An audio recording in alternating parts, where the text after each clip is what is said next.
Hi friends. మనకు కూడా అలాంటి బిడ్డలు ఉండాలని నేను చెప్తుండా మీకు. ఒకప్పుడు ఒక ఆయనకు ముగ్గురు బిడ్డలు ఉన్నారంట. ఆ ముగ్గురు బిడ్డల్లో వాళ్ళ నాయన 8వ తరగతి అప్పుడు 7వ తరగతి అప్పుడు చనిపోతాడు. కానీ వాళ్ళ అమ్మ ఉంటుందంట.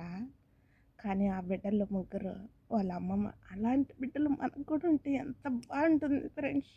నిజంగానే బిడ్డల కోసం ఇంతమంది ఏడుస్తుంటారు కదా.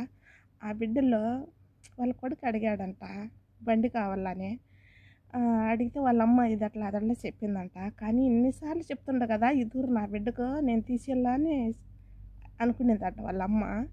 అప్పుడు ఆ బిడ్డ అంటాడు, ఇప్పుడు ఎందుకమ్మా బండి, వద్దులే అమ్మా బండి ఇప్పుడు వస్తానంట. అబ్బా, అలాంటి కూతుళ్ళు అలాంటి కొడుకులు ఉంటే ఏమేస్ట్ అనిపిస్తుందండి మనకి. అలాంటి బిడ్డలు మనం కూడా కావాలని కోరుకుంటే బాగుంటుంది. అలాంటి కొడుకు అలాంటి కూతుళ్ళు నాకైతే చాలా సంతోషమైంది.